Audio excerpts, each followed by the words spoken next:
What up, guys? Another Adonis review. Today I'm going to be doing The Last of Us 2. I'll try to make this quick and to the point instead of trying to ramble.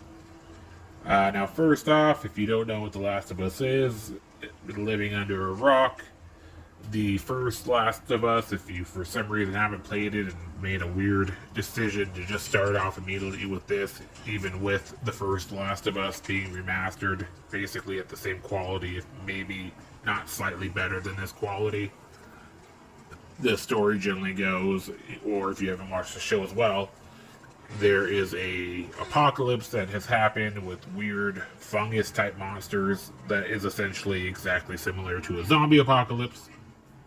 And there is a girl who might be the cure to saving the world, and we have a man who has lost his daughter and has become lonely and cut off, and he grows an attachment to this girl as they travel across the country to get her to a location that might be able to make a cure from her blood or what have you. And then in number 2, we continue that story with a few years passing and them both being older. And then a event that I will leave spoiler free causes the young lady to go on a 12-hour killing spree. So that's generally the gist of the game. Now going into positives and negatives. Quickly, the positives. This game is one of the most highly graphical games. It is very beautiful. If you want to be impressed or push your TV or, upgraded next-gen console to the limit, this is a great game to try to do it. It looks amazing, and the atmosphere and map and area is beautiful. The whole game takes place in a recreational, smaller version of Washington in the United States, and it is beautiful. If this doesn't make you want to move to Washington, seeing how beautiful an apocalyptic version of it is, I don't know what will. So graphically, great game. The combat is very well done. It is essentially you, third person, walking around, gathering material, where it's not the worst. You don't have to be super frugal with your ammo and weapons, but you can't be super gung-ho on wiping everyone out with your best stuff and healing. Every time you get a scratch, you gotta plan a little bit. And you definitely gotta walk around and find supplies to be able to do it. You can't just run to your location and hope to have enough ammo and crafting materials to survive any encounter. So it does rely on kind of walking around, exploring. This one does have more of an open world than the first. It's not too crazy. It's not a full-blown open world. It still is a linear story. But with you walking into certain areas that are wide-span, you kind of give you more freedom to explore that area to get from A to B, kind of the way you choose to do it. Still following the story's path. So it is kind of an upgrade in that capacity. And the combat is pretty neat. It's very realistic in the way you fight, the way you punch, and people get punched and move back, and the way you hide. It's just a very realistic portrayal of combat, which is really good to see as well. The story is also improved. The original Last of Us game was probably I'd say 14 to 15 hours. They bumped this one up to, I believe, around 22, 23 hours. If you kind of really look around and do stuff, maybe 25 hours max-ish, which is definitely a very good amount. If you think about back in the day when Call of Duty would only have, 6-hour campaigns, 25-hour game it's pretty good.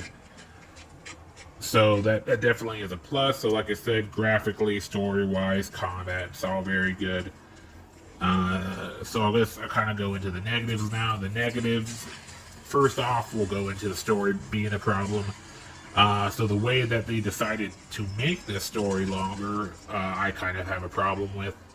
They basically made this story longer by cutting it in half, where you go back and forth between the main character Ellie and this new character that you will follow off and on. And again, I won't go into spoilers, but I could give a fuck less about this character. Not that her story isn't, any fun to play or whatever, but I just feel like if you're forced to play as someone else, I don't know, being forced to play her story feels like a slap in the face. I don't really know why they decided to do it. I know, obviously, this was an idea to spread the story, make it longer, so it's the price to pay to have a longer game.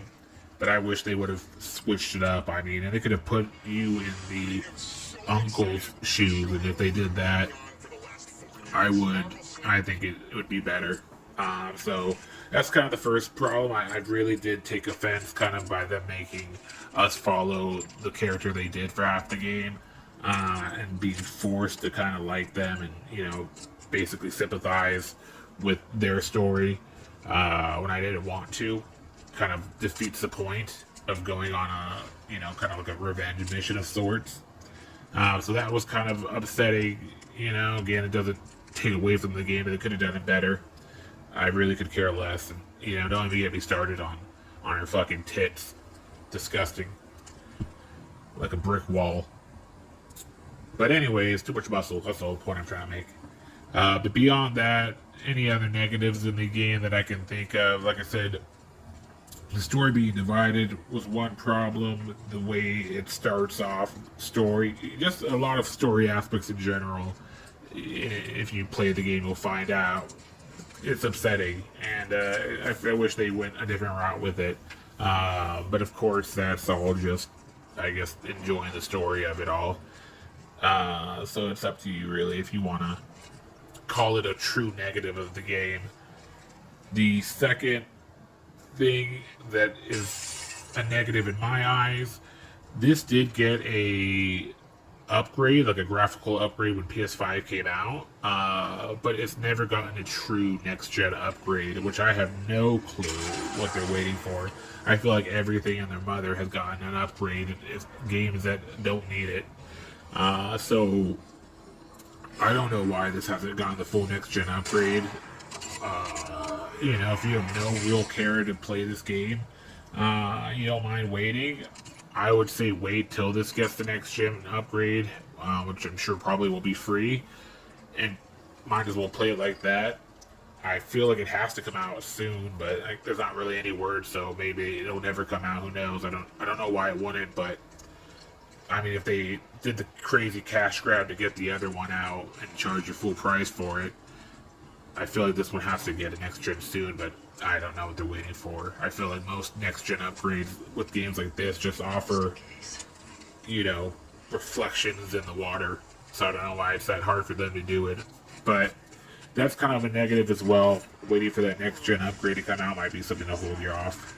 But typically, if you decide to get this game, it is pretty cheap.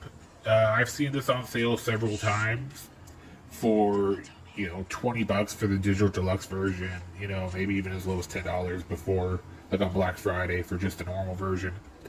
So you can get this typically pretty cheap. The digital deluxe version, I don't believe there's any DLCs out currently for this game, so it's just like, I don't even know if it's like an outfit or what the fuck it is, but personally, I don't think there's really any reason to go for the digital deluxe version, unless you really like bullshit that doesn't matter the game, but you won't be getting any extra DLC from it. So personally, in my opinion, I would just save some money and go for the cheap base version of it. And like I said, if you try to find the next gen version, at least at the time of this video in February of 2023, there is no next gen upgrade. So give up looking for it and just get it out if that's what your plan is. Overall, it's a great game. One of the best games and one of the best PlayStation exclusives you can play. So it's definitely worth it.